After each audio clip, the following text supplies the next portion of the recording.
Hey everybody, G4 Video 5 here, and welcome back to some more Grand Theft Auto Vice City, the definitive edition. In this part, we will be completing the mission Autocide for Mr. Black. The European gang plans to hit a bank in Vice City. My employees would rather this didn't happen. Each member of the gang has a cover while they are here in Vice City. Some have menial jobs, others are on vacation. Each target and their likely whereabouts are taped under the phone.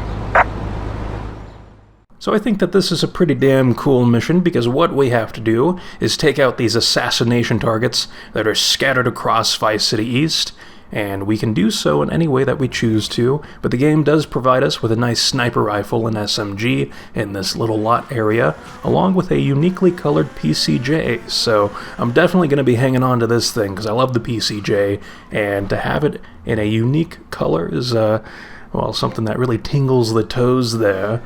And then we also have Dick Tanner here, which is a very dirty name, but, that's my way of segueing into this next part of this mission, in that all of these assassination targets have names that are references to, as the wiki calls it, rival sandbox games.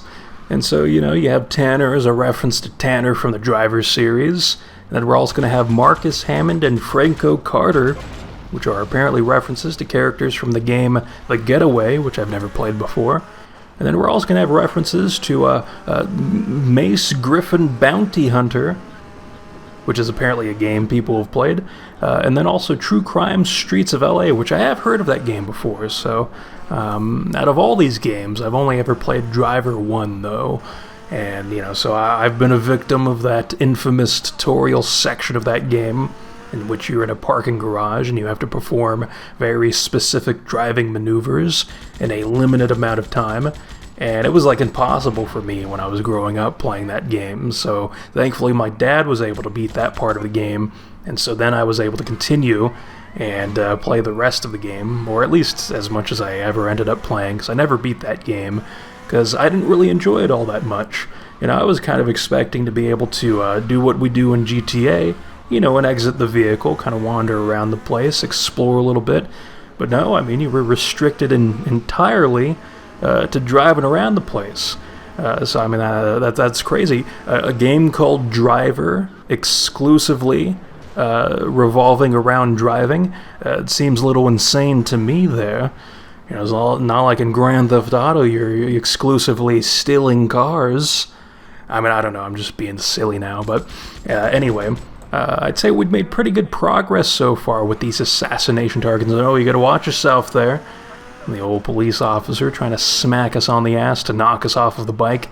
That's something you gotta be mindful of when using motorbikes during these types of high-octane missions. As you never know when the police are gonna sneak up on you. Old Stuart Copeland playing flams on your kneecaps. So yeah, you gotta be careful, and just crashing, I think, in general is also something to be mindful of, which this guy definitely was not. See that there? He just crashed into a palm tree, made my job pretty easy. Not that it would have been difficult to perform a drive-by on him anyway, but yeah, that made things quite easy there, to say the least. But yeah, that wraps up this mission. So pretty cool stuff. We have a phone call that I will cut ahead to. Get to the payphone at the airport terminal. Ooh, the airport terminal. Well, we will be heading on over there in the next part when we do Mr. Black's next mission, which is called Checkout at the Check-In. So until then, I will see you next time.